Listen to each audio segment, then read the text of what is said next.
So there were a number of questions that came in after the morning's talk.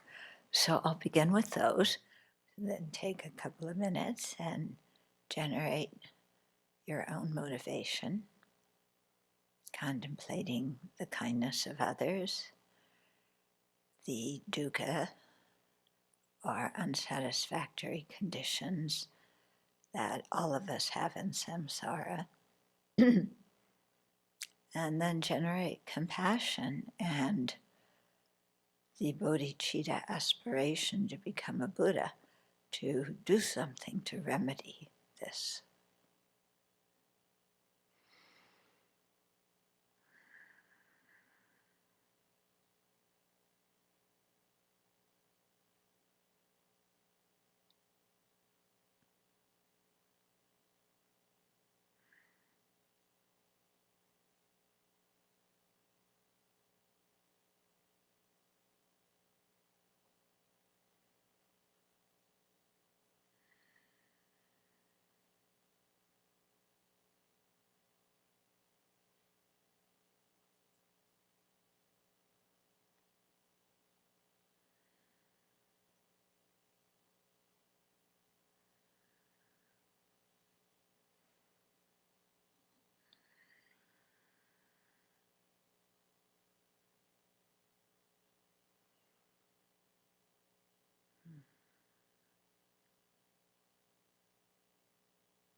Okay. So somebody asked, they said, I have difficulties believing that I am completely purified of the negativity I focused on purifying. Because at the end, when Vajrasattva says to you that it's been completely purified, and your mind goes, yeah. So this is what she's saying. I'm not sure I really believe that. So the question is, how do you work with that?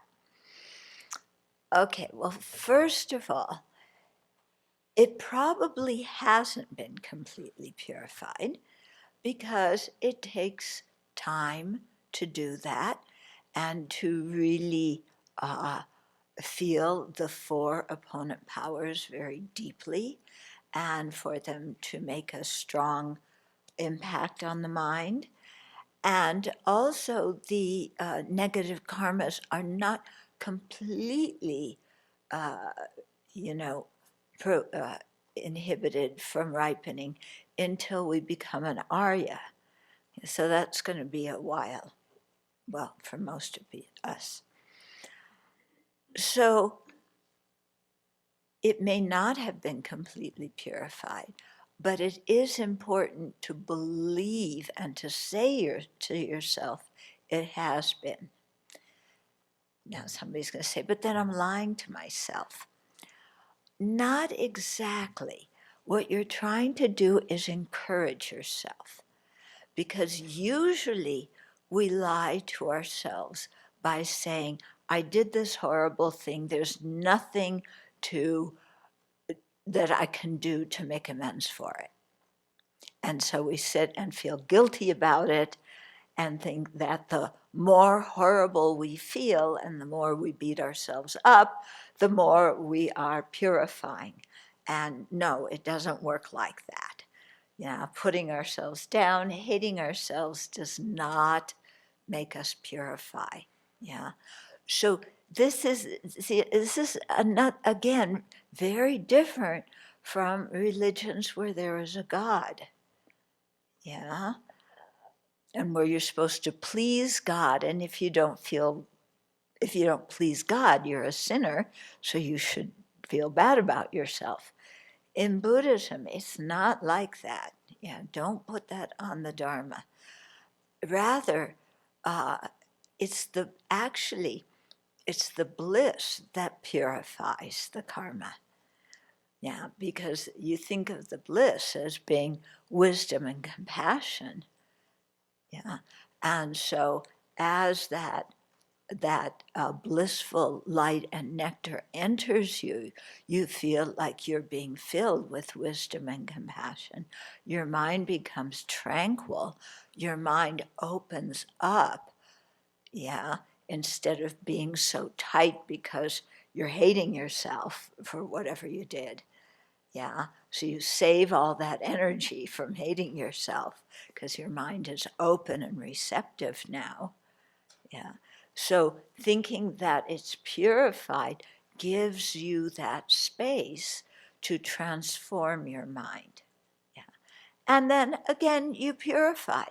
Yeah, you keep undoing it. You can never, you know, we shouldn't have the mind of, okay, well, yeah, I did that action. I purified once. That's good enough.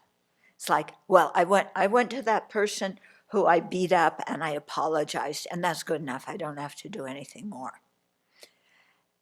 Do you see that attitude? It's not really an open attitude that's really sorry. It's an attitude of, I'll do the bare minimum I have to do so I can say I apologized. But actually, that guy, it was all his fault, and I'm just doing it to appease him. Okay, so in Buddhism, we're not trying to just do the minimum we can to get by. Yeah, especially if you're on the Bodhisattva path. Yeah, you don't want to just scrape by the skin of your teeth. Yeah, that's the skin of my teeth, there isn't any. So, yeah, so we say yes, it's purified as a way of encouraging ourselves. That means, yes, I can purify this.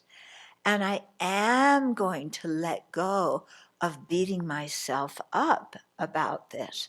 I am going to let go of the guilt or the shame or whatever negative emotion it is or, distorted view it is that's keeping me locked up in feeling like I'm a horrible person and totally irredeemable because of what I did.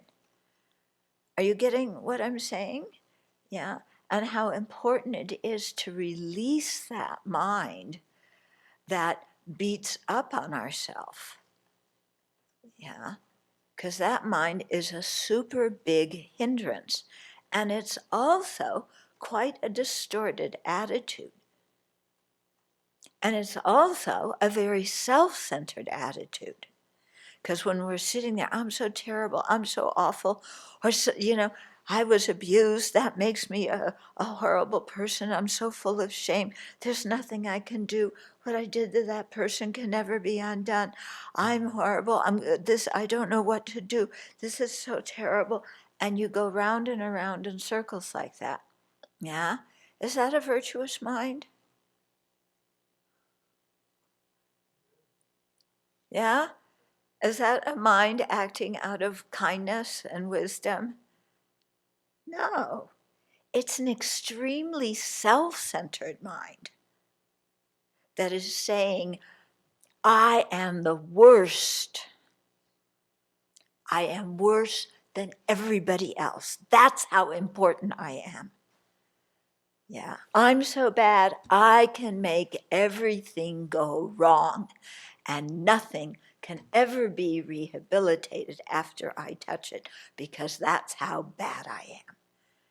That's a form of arrogance. It's an inverted form of arrogance that makes ourselves into a much bigger deal than we are.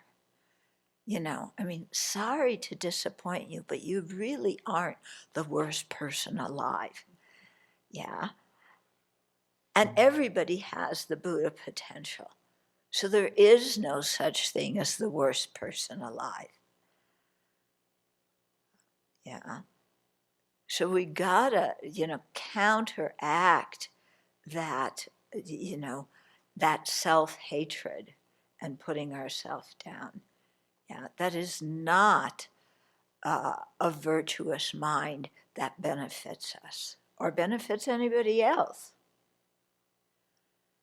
Yeah. Okay. So imagining Vajrasattva saying it's all pure and calling us this child of the lineage, meaning we're a bodhisattva wannabe, and we will be a bodhisattva will be. Okay. And so that's good. That encourages us. Okay.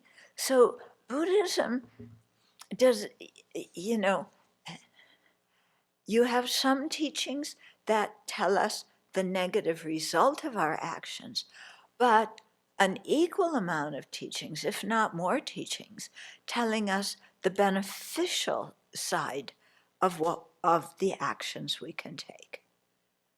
Yeah. So we don't just get into, well, I'm going to the lowest hell and it's all hopeless anyway. Yeah. If you think like that, that is a wrong view. That is a wrong consciousness. Okay. So Vajrasattva saying, yeah, you've purified it. Oh, okay, yeah, I can purify. It may not be total, but yeah, I am sincere. I regret it. I don't want to do it again. I want to have a good relationship with the ones who I harmed. I am sincere. And so I'm making progress, and letting this go so that I don't grow old to be an old, bitter person with a list of regrets 5 miles long. Yeah. Who wants to grow old to be an old person who just is filled with regret? Because we've never purified. And we've never believed that we can purify.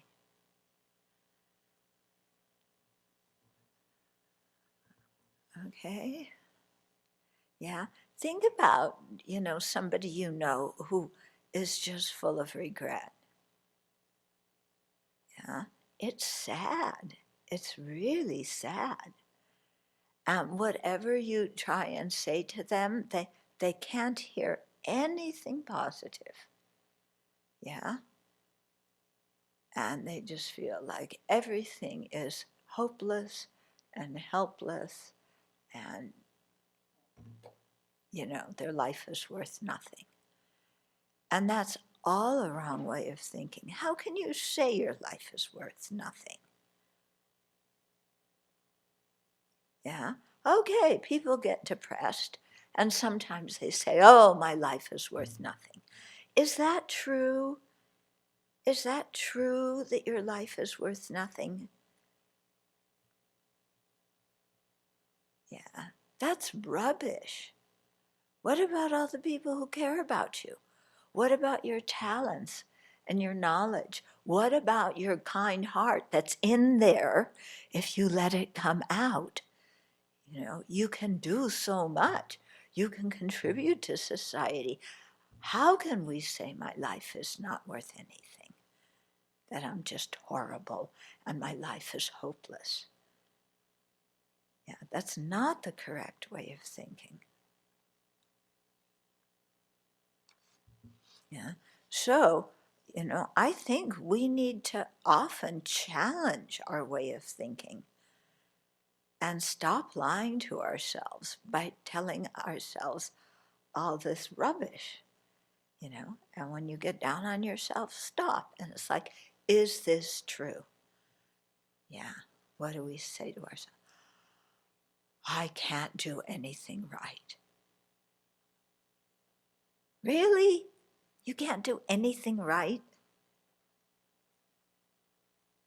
Come on, you can make toast, I'm sure. Yeah, there's a lot of things we can do right. Nobody loves me. Come on. There's lots of people that love you. You just go around like this and you can't see it. Open your eyes and see how many people care about you.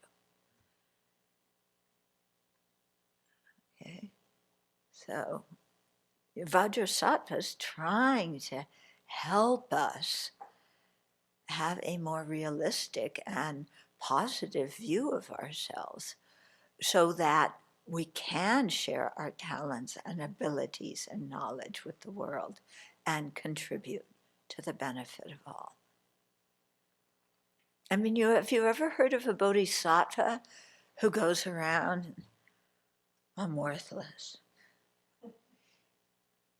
Yeah, I'm worthless. Yeah, I have compassion for all sentient beings. But I'm only on the path of accumulation. I just can't do it. Yeah. What's wrong with me? Yeah? You think there's any bodhisattvas that walk around all day like that?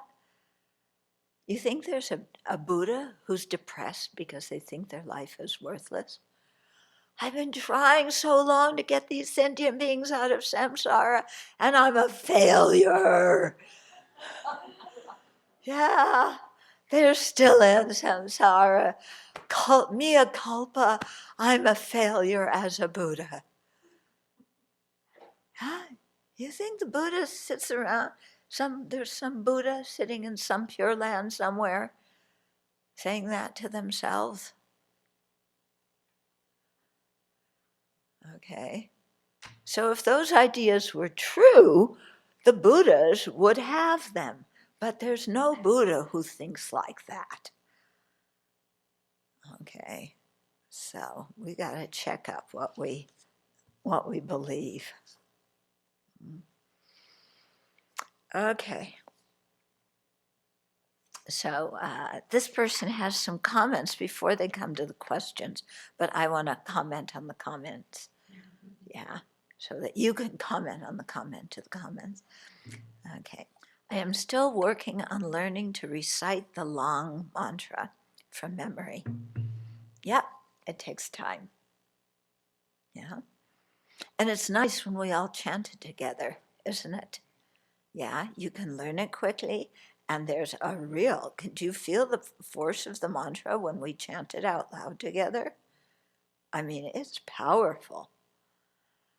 Yeah. When you're doing the mantra by yourself in meditation, you don't have to use that melody. You can just Om Vajrasattva Samayam Manapalaya Vajrasattva, just like that, kind of straight. You can use the melody if you want, but if you're trying to do a lot of mantra, you just want to do it quickly. Yeah. Yeah. So it takes time to learn the long mantra, but it is possible. My mind is not disciplined enough. I have to switch focus between the long mantra, the source of my regret, and the appropriate visualization. So what this person's trying to do is the mantra, the visualization, have regret all at the same time. Okay, that is a bit difficult. So what you want to do is, before you start the mantra, develop the feeling of regret. Okay, and then that feeling of regret, you may not have to think about it so obviously, but it's there, and you want to purify. And then sometimes, you can do the mantra and you have the visualization at the same time. But sometimes, just kind of naturally, it happens that the mantra becomes foremost and the visualization kind of goes in the background, and you're really focusing on the sound of the mantra, the vibration of the mantra, how the vibration of the mantra is affecting your body and how it affects your mind. You can feel that, okay? And that's fine if you really put most of your focus on the mantra and the visualization is you're not, focusing on that very much. Yeah. Then other times you may really focus strongly on the visualization, yeah, of the light and nectar coming into you, and you may visualize all the sentient beings around you with Vajrasattvas on their head, and the light and nectar is coming into them and purifying them. And that's really good to visualize, like, especially if there's people you have kind of funny relationship with, or people you don't like or you disapprove of. Imagine them with Vajrasattva on the crown of their head, and they're getting purified by Vajrasattva too, and they're becoming completely different than your conception of them. Okay? And so there's sometimes where you may really want to emphasize the visualization like that. And then the mantra is kind of, sometimes it may stop, or sometimes it's just in the background. You're not paying much attention to it. That's fine too. Yeah. I don't know how many people can actually keep the mantra, the visualization, and the regret all as apprehended objects simultaneously. Yeah? Especially because the mental consciousness usually has one object at a time, or any consciousness, yeah. Okay, so don't worry about that so much. And you know, you can play around with this. There's a lot of room for creativity when you're doing this. You know, like I said, imagining the people around you, and especially the people you have difficult relationships with. You know, Vajrasattva is purifying them, purifying you. Maybe there was somebody in the past that you had really some kind of weird, contorted relationship with. Yeah, that you really, it's like, you think about it and you're kind of like, yeah. So then you just think Vajrasattva's on your head, their head. This blissful wisdom nectar is purifying both of you. So that whatever happened between you, all those funny, weird feelings, contorted kind of whatever it was, all that is gone. Yeah. And why shouldn't it be gone? It's only an idea that you have in your mind that you're clinging to anyway. It's not something that's real. Oh, I have this funny feeling with this person because 10 years ago, you know, we were in this really close relationship, and then I don't know what happened.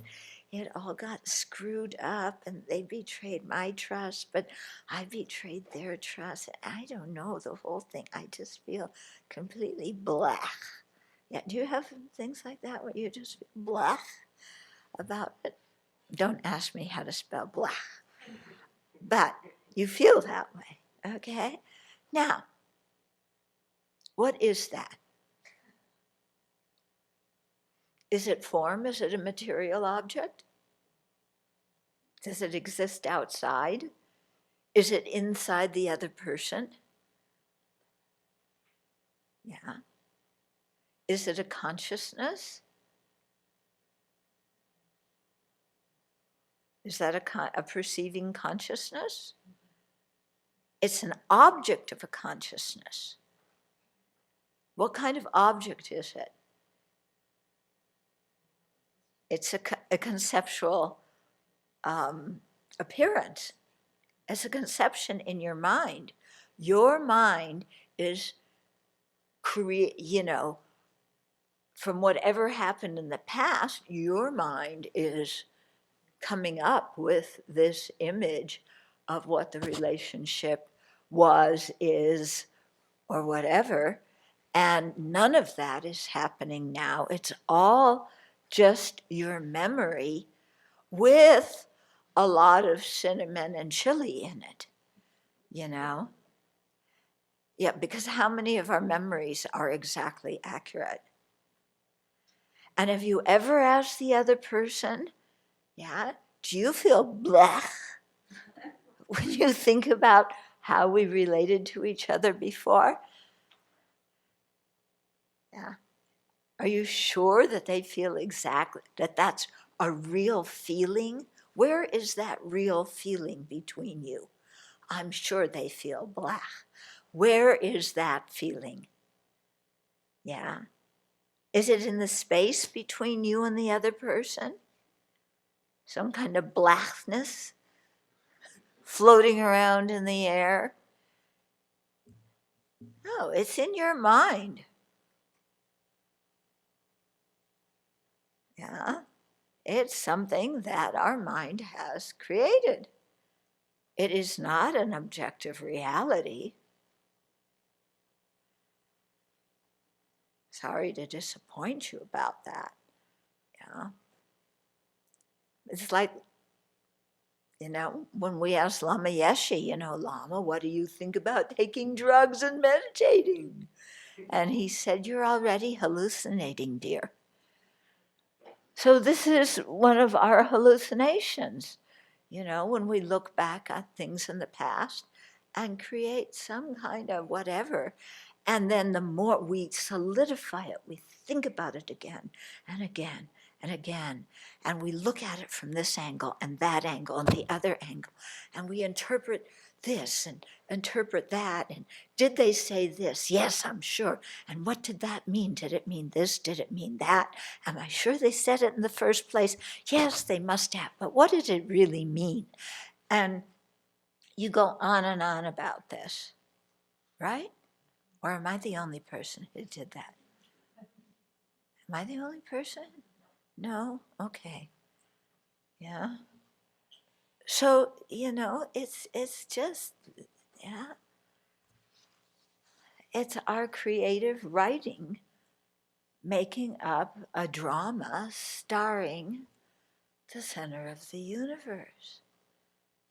Yeah.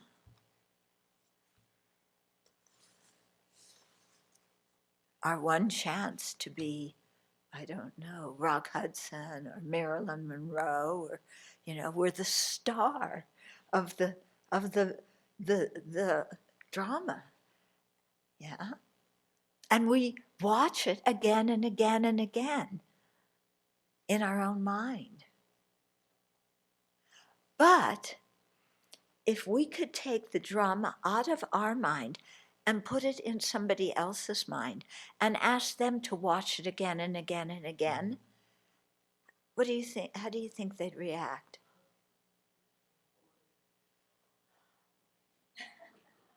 Is that all you had to think about?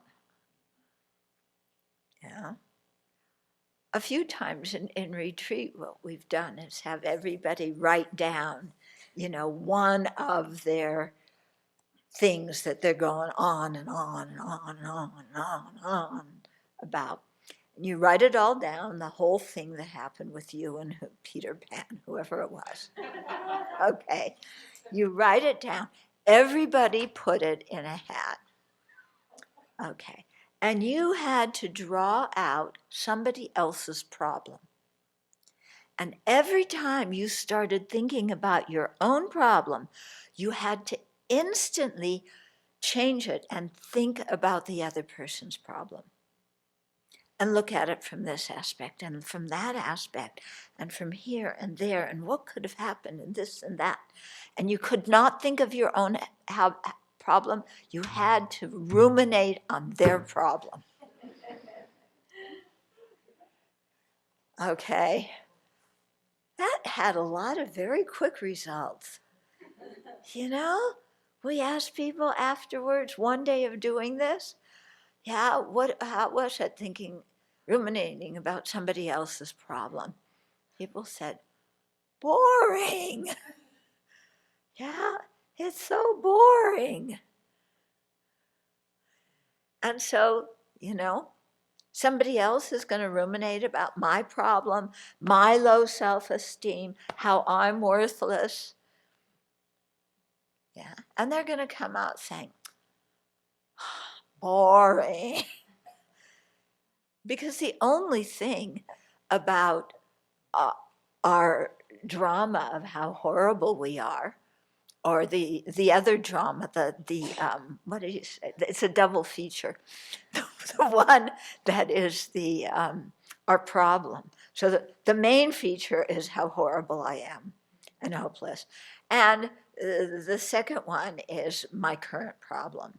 Yeah. And you watch both of them again and again and again. And the only reason they appear so interesting is because we are the star. If somebody else were the star, it's really totally boring. Yeah. We should do that. It's really interesting. Okay, I got to think about the fight so-and-so had with their parents, and their parents, kicked them out of the house, and then their brother and sister hated them, and then they lost their job. And I got to sit there and think about this all meditation session. So you try that, and then pretty soon you want to think about Vajrasattva. He's much more interesting. Okay? So try that. Yeah. There's no lack of problems. I mean, think about, you know what's a good one? If you're going to ruminate, think about being Donald Trump and being sure that you lost that election. No, that you won that election. Okay? And you're ruminating again and again. I won that election. There was election fraud. They shipped votes in from, where was it? Venezuela. Yeah. And there was the Chinese, the Chinese, they had some kind of computer something that went into the voting, this is true, into the voting machines in America and changed the vote from me to Biden. Think as if you believe all these conspiracy theories, and you're Donald, and you are just tortured because you're sure you won that election. Yeah? And what am I going to do now? I have to get everybody organized behind me. But McCarthy, he's a bit of a spineless snail.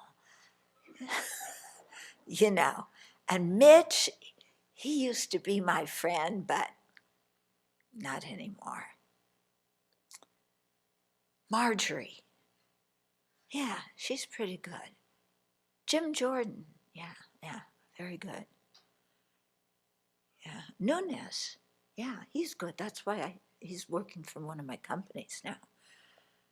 Okay, I can trust those guys. What's that lady, that one from Colorado? Bober. Yeah, the one who carries guns. She and Marjorie have racked up over $100,000 in fines for trying to carry their guns into the house. Yeah, those are my kind of people.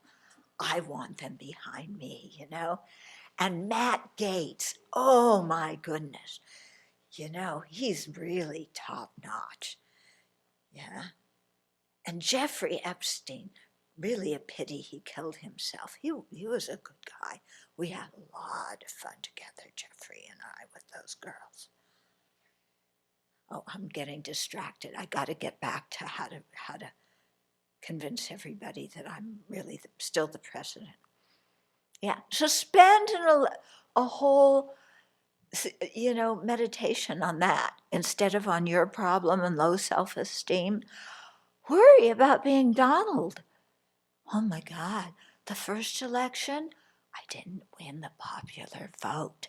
I only got in because of the screwy way the Electoral College is arranged. Don't tell anybody, because I'm sure I actually won the popular vote. The second time, I also didn't get the popular vote, but the Electoral College, they really tried. Those guys in Congress, they tried so hard to say that we shouldn't count the votes from Arizona and Pennsylvania and Georgia and Nevada and Wisconsin and Michigan. We tried so hard, but they couldn't pull it off. And they had those gallows set up for Mike, but they couldn't catch him. He escaped. And now people are saying that I incited it. Those people are so ridiculous. Yeah. And I need to prove myself, because even my niece, Mary Trump, the daughter of my brother, okay, the brother that I wasn't present when he died, and I did some funny things with his money, but that doesn't matter. His daughter, she's going on CNN, that corrupt station, and talking bad about me. Oh, what am I going to do? Yeah, I'm sitting here at Mar-a-Lago in hell. Yeah. And Melania is spending her time in the spa. I hardly have any time to see her. But Don Jr., I have him. Chip off the old block. So take on his problems. I mean, can you imagine what this man feels? Imagine being him. You think you have problems? Yeah. Imagine being him. You're going to start crying.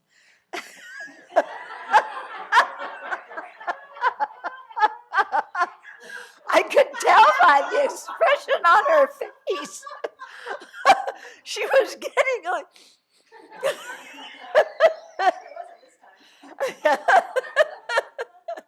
Yeah, the bodhisattva who cried. So, think about somebody else's problems. And then, you do for a while, and it's like, it's boring. And anyway, they're just making up their problems. But my problems are real, and they're very interesting. Only to you, not to anybody else. Okay. Sorry, I went off.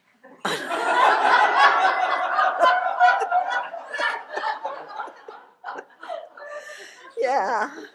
But I've done that meditation for that man. No, seriously, he's one unhappy, miserable person. Yeah. And all that money doesn't make him happy, because he has to spend most of it on legal things, except for the, I don't know how many hundreds of thousands of dollars he convinced the Republican National Convention to pay for his personal legal bills. Smart guy. I should learn how to do that. But first I have to have the legal problems he does, which, thank goodness I'm not very good at creating. Okay, let's get on with this. Okay. Then I often have to remind myself to return my focus and let go of remembering. Mm-hmm. But I am confident with practice my mind will be subdued. Yes, that's good. Your mind will be subdued. And, it sounds like when you do the Vajrasattva, for the whole session, you have to sit there with the mantra and the visualization and the regret, everything all together, Actually, it's really hard keeping your focus on all that. So like I said, sometimes you do the mantra more, sometimes the visualization, do the regret beforehand, but sometimes it'll come up in the middle of the mantra and you can feel it again. That's nothing wrong with that, okay?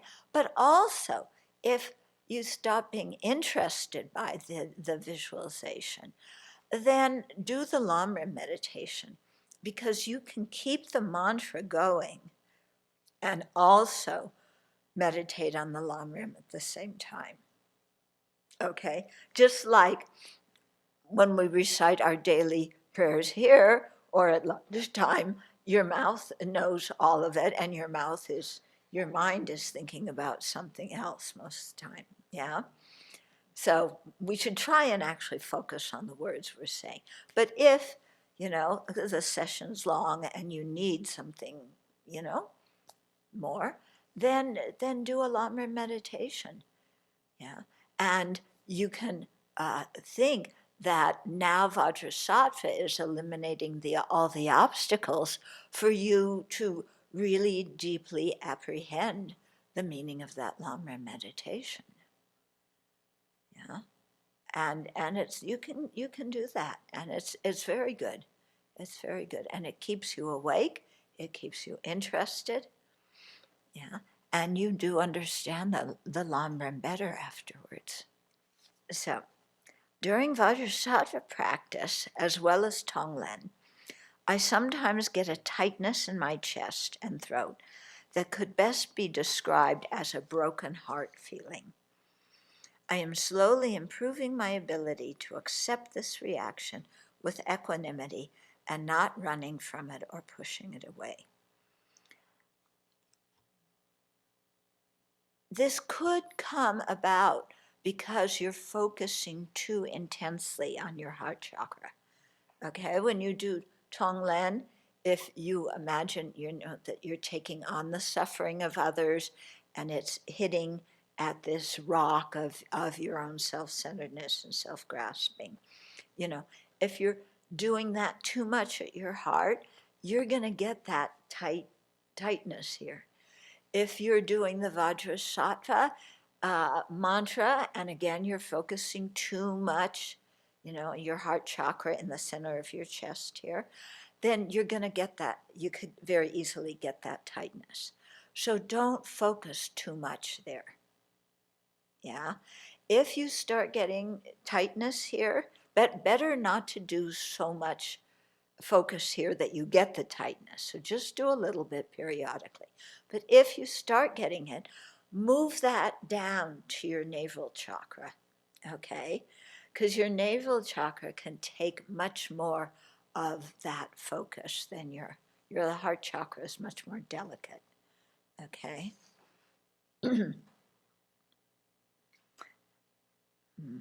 Okay, based on the excellent guidance from retreat speakers, I have identified a central problematic thought or belief that I need to purify. Disappointment. The idea that my best isn't good enough. How many people here feel that? My best is not good enough. I should be better. Okay. I see that this causes me to think, speak, and act in anger and judgment. Yeah, we get angry at the people who are better than us. We judge them because we want to find their faults to bring them down. Okay, and so this results in causing harm to myself and others. I think I need to replace this judgment with an understanding that dissatisfaction is the nature of reality and that in judgment I only amplify harm. Yes, dissatisfaction is the nature of samsara. I wouldn't say it's the nature of reality. Reality is emptiness. Okay, so it is the nature of samsara. So we accept that. Accepting it doesn't mean we say, yeah, disappointment is the nature of samsara. There is no getting around it. So for this life and all my future lives, I'm just going to be disappointed. Yeah. Because my best is never good enough. And this is just how it's going to be. So I better accept it. No, that's not what accepting it means. That's only going to make you discouraged and depressed and fill your mind with all sorts of garbage. Okay? You have to think, yes, unsatisfactory circumstances are the nature of samsara. And that's why I want to be free from samsara. And I can be free from samsara. And all this stuff about being disappointed in myself, yeah, I'm making that up. Yeah.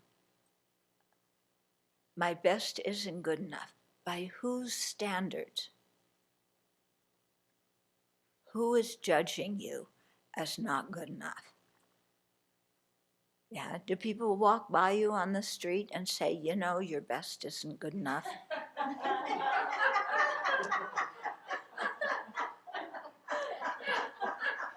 Yeah. Do you call your mom and she says, oh, hello, you know your best is not good enough.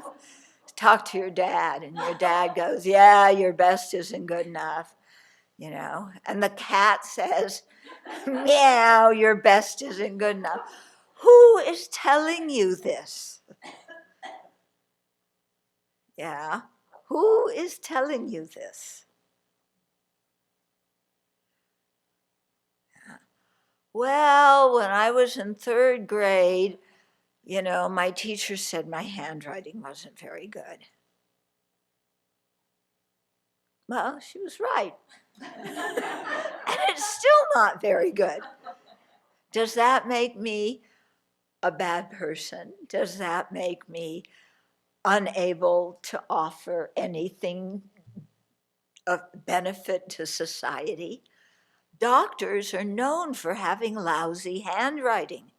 That's one of the chief qualifications for getting into medical school, is people cannot read the prescriptions you write. Yeah, seriously. Yeah. So is that, you know, who's going around telling me that my best isn't good enough? I'm the only one who's saying that. Yeah, nobody else is saying that.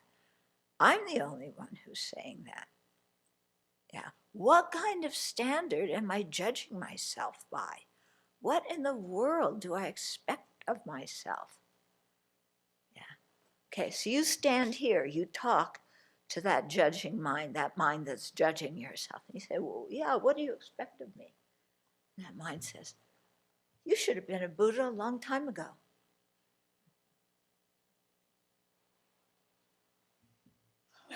Well, so should you.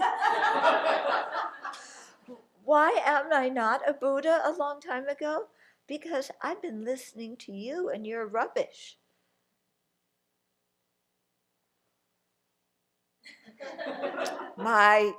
What I'm telling you how your best isn't good enough is the truth. Prove it.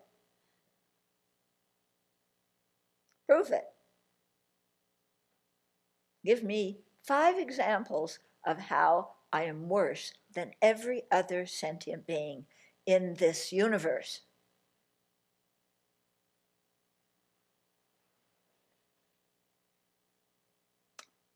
I think I gotta go now. Yeah? Yeah. I mean, that part of ourself that tells us that rubbish is just lying. It's the one that is saying, if you can't be the best, you're going to be the worst, but you've got to be noticeable in one way or another. Yeah. And then it's very good.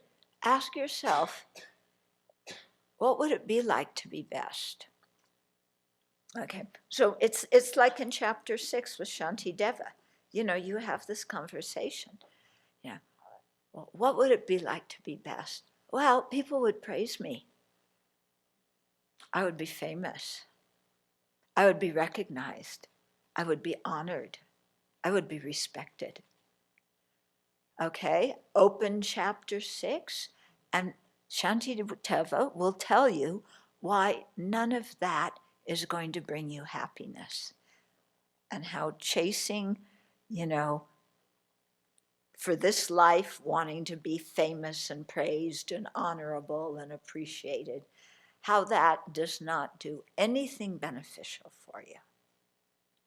in terms of your Dharma practice. Doesn't give you long life, doesn't give you realizations, yeah, doesn't create merit, doesn't do anything. Okay, so really investigate and see if what you tell yourself is true about yourself is true or not. Okay, and check out what that mind of the 8 worldly dharmas. Do we really believe it, that that stuff is going to make us happy?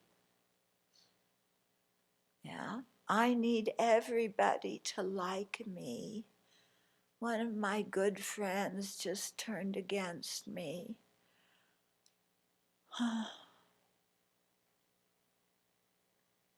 Yeah, well, think about it. If you did something that wasn't very nice, own it, fix it.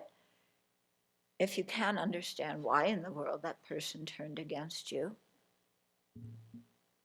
leave it. Don't sit there and blame yourself. Yeah, it's a free world.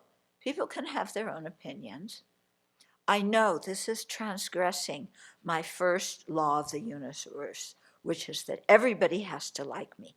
But actually, when I think about it, you know, it's okay that people don't like me. It is a free world, and they can have their own opinions.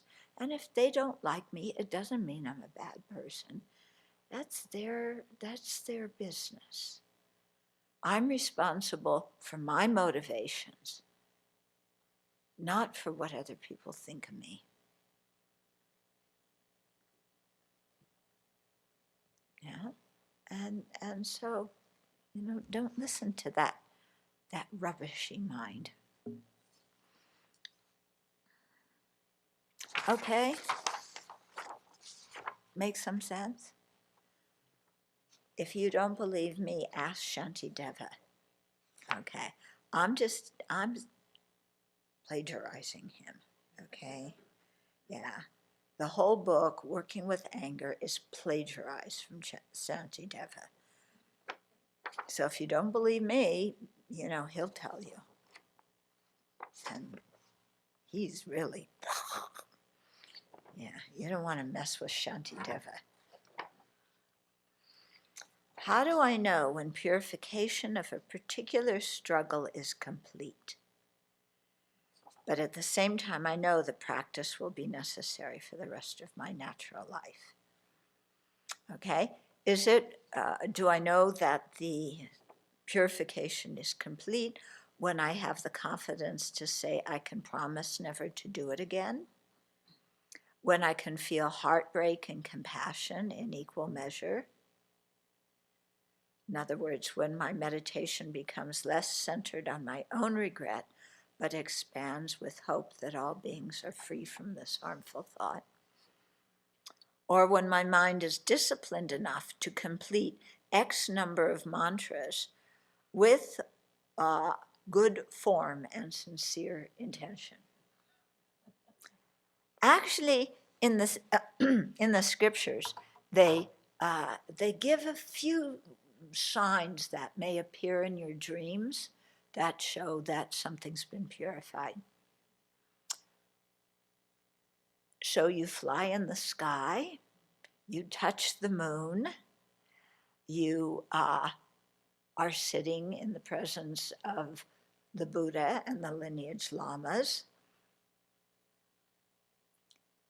Yeah, things like that. That's kind of a high bar, I think. Yeah.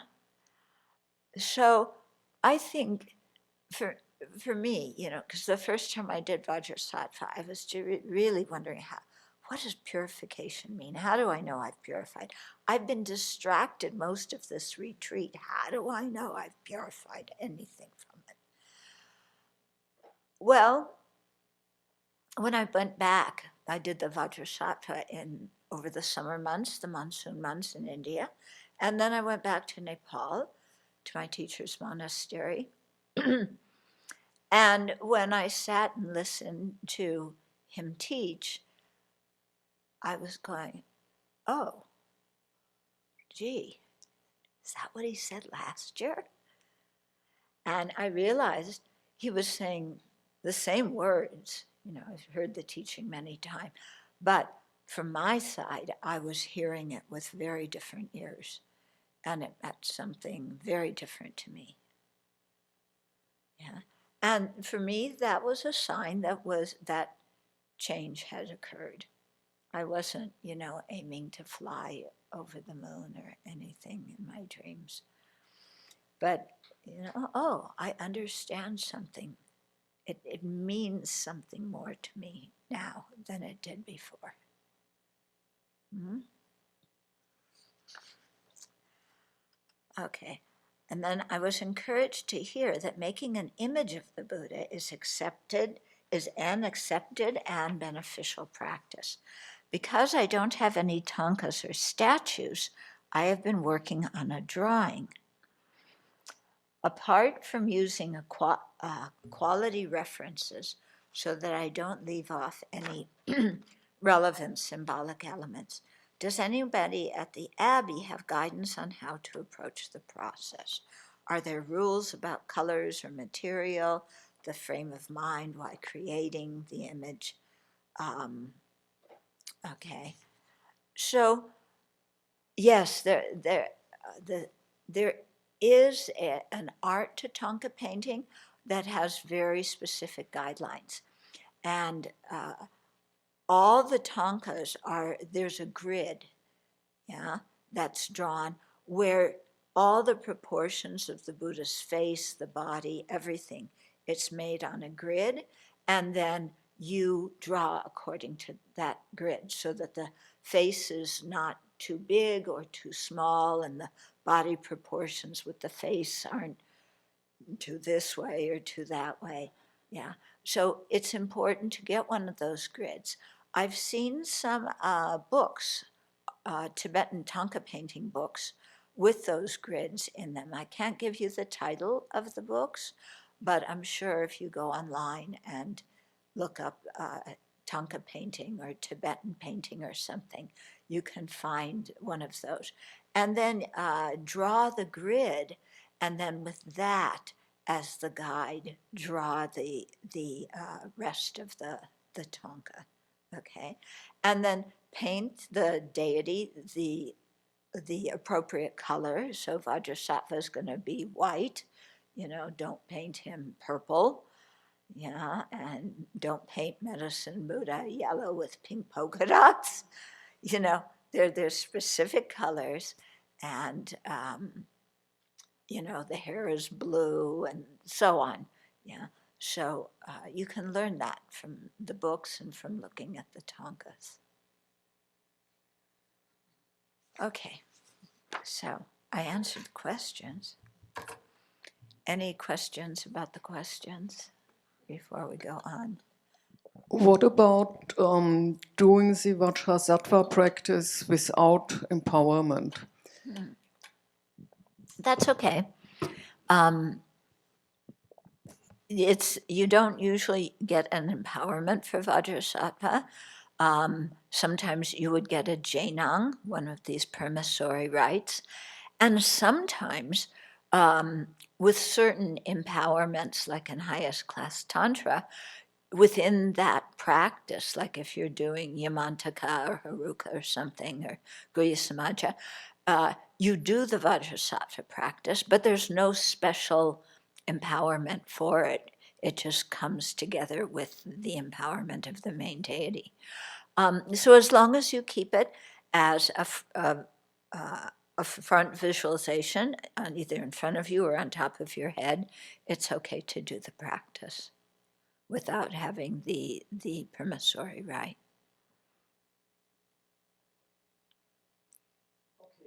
Okay. If you can have the permissory rite, it's better. But if you don't, it's okay. Yeah. It's like you can still make a relationship with somebody that you're not introduced to. Yeah. The rites are like introducing you to the deity. So, you know, it works better if you're introduced, but you can also make a relationship without being introduced. Mm-hmm. There's some new questions online. Okay. So at the end of the practice, we commit ourselves not to do an action for a certain amount of time. If we realize we transgress it because it's a strong habit, what should we do at that moment?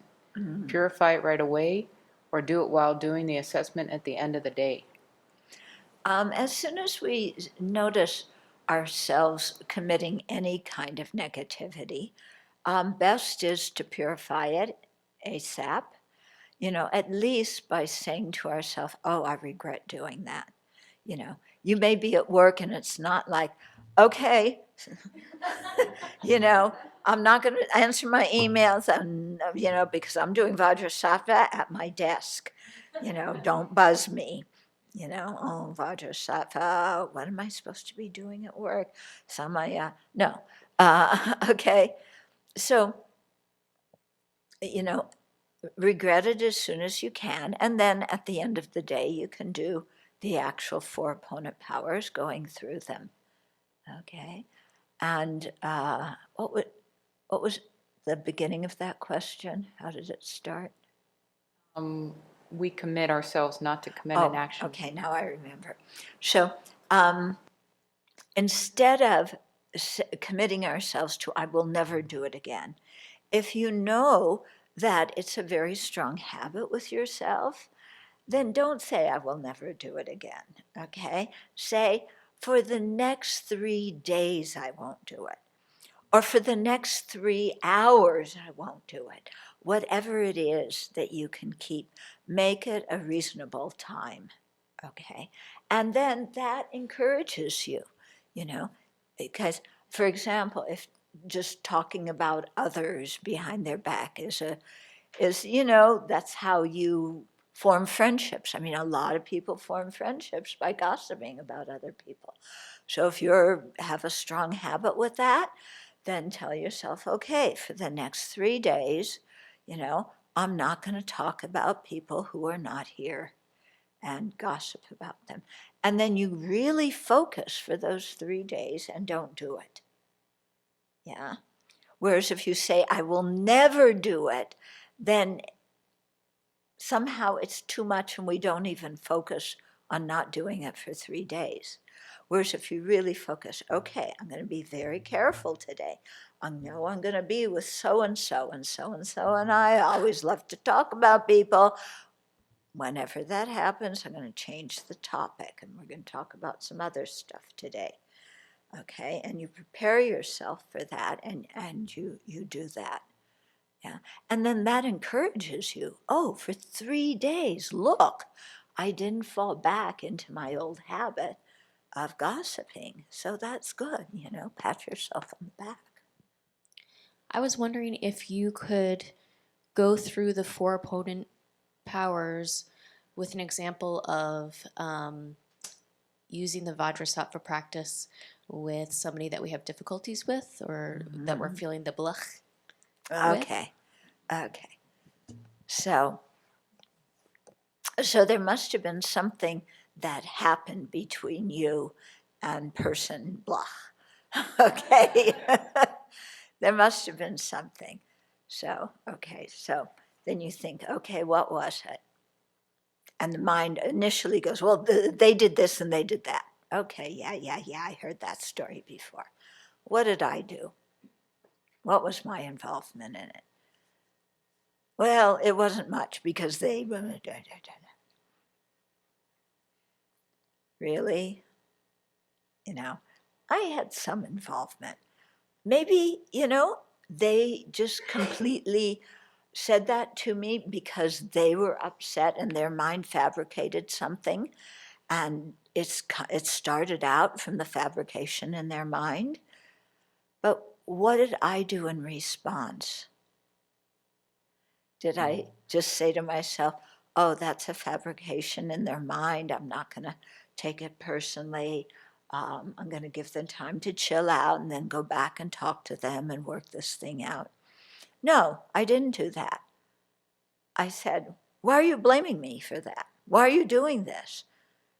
Yeah, you don't understand me. You said I'm doing but you haven't asked me and asked my opinion about what you're accusing me of doing. And we retorted and we got mad. Oh, that's my part in it. okay? So then I have to regret my anger, and I have to regret my harsh words. Yeah, because we know, I mean, do we really feel good after we've gotten angry at somebody and told them off? You know, no, we feel kind of yucky.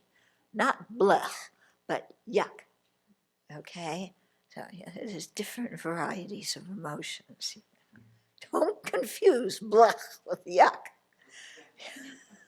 So we feel yucky.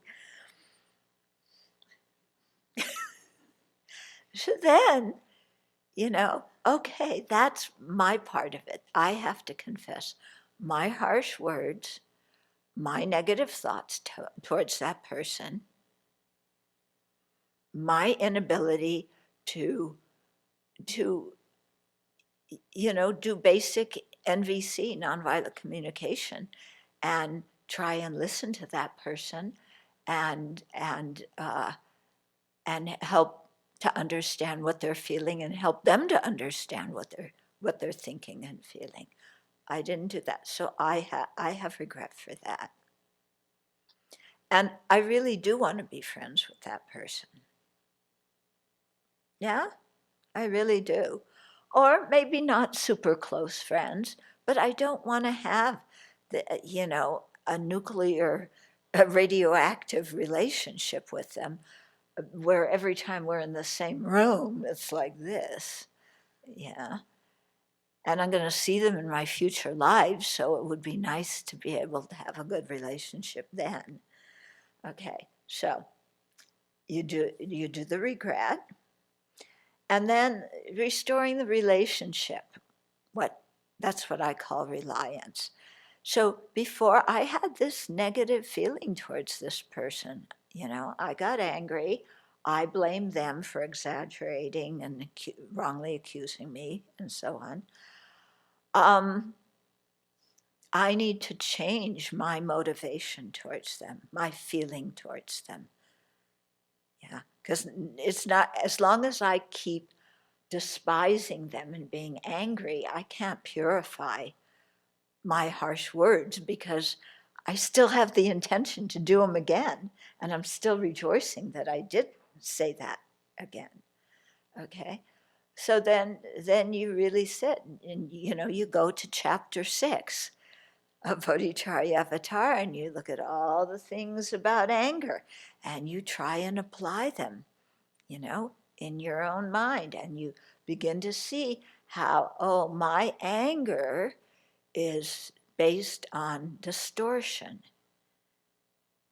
Yeah, the situation, the person, I am making that person into a stereotyped enemy and thinking that's who they are by their nature. They can never be anything else. And I always am just going to about them, and realize, that's not true. Or I just made that up. Yeah. And it makes me feel bad. It's not who the other person really is. It prevents me from having compassion for that person. And if I don't have compassion, if I leave one sentient being out of my compassion, I can't have bodhicitta either. So, what I'm doing by thinking this way is I am preventing my own awakening. Yeah. And what I'm telling myself about that person, what I think is like the whole sum of their life is that one interchange that we had that lasted for how long? 20 minutes? Or maybe you knew them over a period of time and they blasted you periodically. You had a relationship with them for I don't know how many years, and this would happen periodically, and you kept building up your that feeling towards them. Yeah. And it's like, I'm just taking one habit of theirs and saying that that's who they are as an individual. And that's not true. Yeah. human beings are very complicated. They are not one behavior. And that person said that, even though what they said was distorted, they said it because they were miserable at that time. If they had been happy, they wouldn't have said that. Happy people don't go around saying mean things to their friends. Yeah, so that person is miserable. They should be an object of my compassion, not an object of my negative judgment. Okay, and so then you practice transforming your mind so you have, some compassion, some forgiveness for them. And when you're doing that, sometimes your negative mind fights back and says, yeah, that's true, they were miserable, so they should apologize. Yeah, why should I have to let go of my anger for them when it's them who harmed me first? They should apologize. Then I will forgive them. Then you have to think through that. Does that make any sense? Is that going to benefit me to wait until somebody else apologizes to me? Well, I'm waiting for the cows to come home. I'm waiting for the deer to fly. I'm waiting for the turkeys to stop pooping on the path. Yeah, it's like, good luck if I want to wait like this for somebody to apologize to me, then I'm harming myself, because my releasing my blech does not depend on their apology. My releasing my blech depends on me releasing my anger and judgment. Okay? And replacing it with acceptance, with tolerance, with fortitude, with forgiveness. Okay. So then you've changed your feeling towards that person. Now that's the second one. Then the third one, okay, Vajrasattva, here I come. Yeah, and you do the Vajrasattva practice. And you might even think, well, Vajrasattva is above the crown of your head, and you're saying the mantra, and the light and nectar is purifying you. You think of that other person sitting beside you or sitting in front of you. Vajrasattva's on their head. And by the way, Vajrasattva always faces the direction you're facing. He doesn't face backwards. And Vajrasattva is on both of your heads. And you think that you're both saying the mantra together, because that person actually has some regret too. Yeah? Deep down, they really don't want to hang on to this either. Yeah? And so you really focus on, I'm purifying, they're purifying. Yeah? I'm not going to solidify this and pack it and engrave it in concrete and walk around my whole life with this. Yeah. And then at the end, you confess to Vajrasattva and say, I have a lot of regret for this, and I'm going to really try hard with this person to be very gentle and kind to them, and to practice nonviolent communication.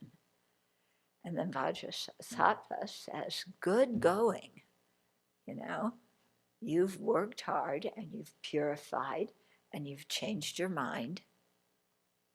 So go forward with confidence.